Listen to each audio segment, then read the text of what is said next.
दोस्तों, आज की कहानी है, बेटा तुम इस तरह मत करो कि मुझे बहुत दर्द पहुँचे। कहानी पसंद आए तो वीडियो को लाइक और सब्सक्राइब जरूर करना।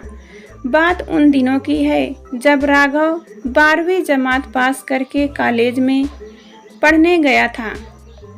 माली हालत अच्छी न होने के वजह से उसे पापा के पास बेंगलुरु जाना पड़ा और इसी बीच वह वहीं काम भी करने लगा। समय मिलते ही राघव अपने सारे दोस्तों को मैसेज करता था। वह शायरी का तो शौकीन था ही, हर रोज नई नई शायरी दोस्तों को भेजता और बदले में वे तारीफ भेजते। वे ज़्यादातर बातें मैसेज के जरिए ही किया करते थे। दोस्तों के अलावा राघव अपनी चचेरी भाभी सोनी को भी मैसेज करता था। वे खड़गपुर में राघव के भाई के साथ रहती थी।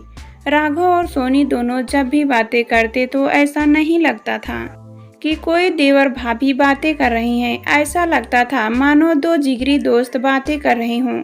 एक दिन अचानक राघव के फ़ोन पर एक नंबर से एक प्यारा सा मैसेज आया।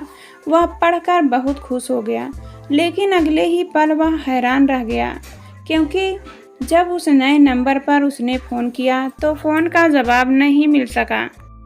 राघव ने उसी नंबर पर मैसेज किया, कौन हो तुम? उधर से जवाब आया, आपकी अपनी दोस्त।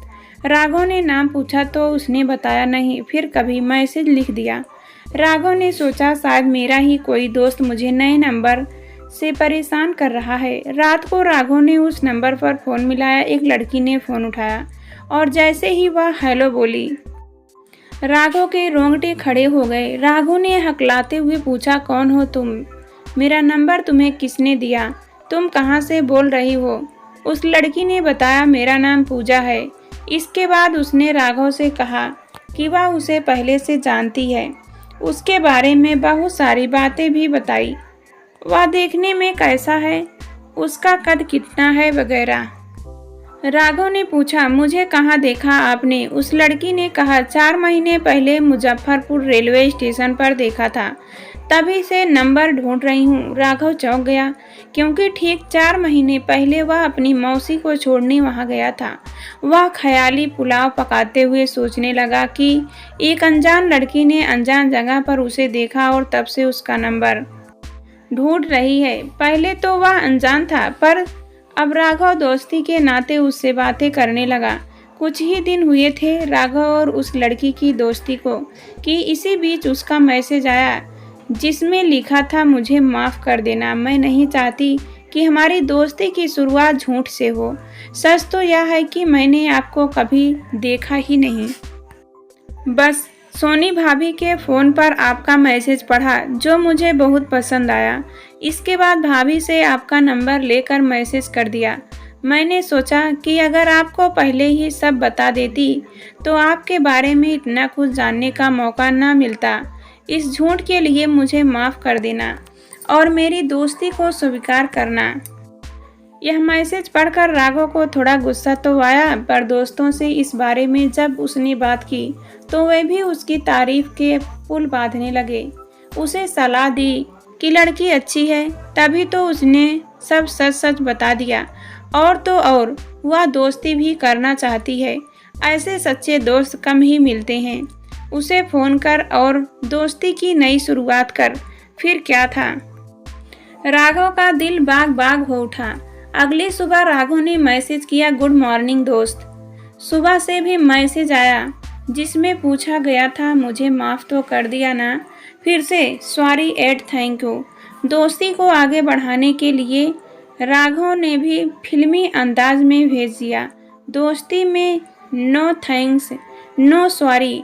उन दिनों की दोस्ती परवान चढ़ती गई। पहली बार घर जाते समय राघव उससे खड़गपुर रेलवे स्टेशन पर मिला। ट्रेन वहाँ ज़्यादा देर नहीं रुकी, इसलिए बातें भी ना हो सकी, सिर्फ हाय हेलो ही हो पाई। उस समय छठ पूजा की तैयारियां चल रही थी। राघव पर घर पर ही था। सोनी भाभी हर साल छठ पूजा के समय गांव आ जाती। इस बार भी वे आई, पर अकेली नहीं, पूजा भी साथ थी। राघव इतना खुश था कि बयां नहीं कर सकता था। उसने पूजा को अपनी माँ और बहनों से मिलवाया। वह पूरा दिन उसी के साथ रहा। सोनी भाभी कहाँ चूकने वाली थी, वे भी ताने कसती। क्यों देवर जी, क्या इसे यहीं छोड़ दूं हमेशा के लिए? भाभी की ऐसी बातें सुनकर राघव के मन में लड्डू फूटने लगा। काश ऐसा ही होता।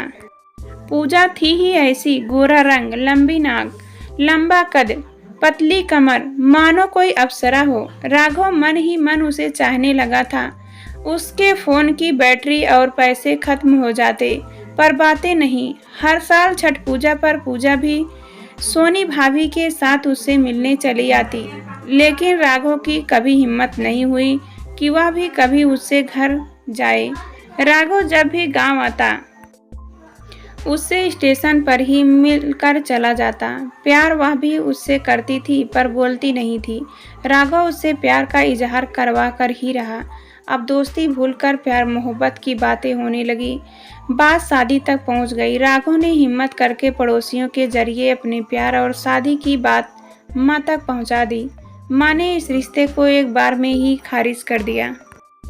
इसकी वजह यह थी कि लड़की उनकी बिरादरी की नहीं थी, पढ़ी लिखी थी, शहर में रहने वाली है, गांव के बारे में क्या जानती है। माँ के ख्याल से ज़्यादा पूजा घर परिवार न संभाल सके।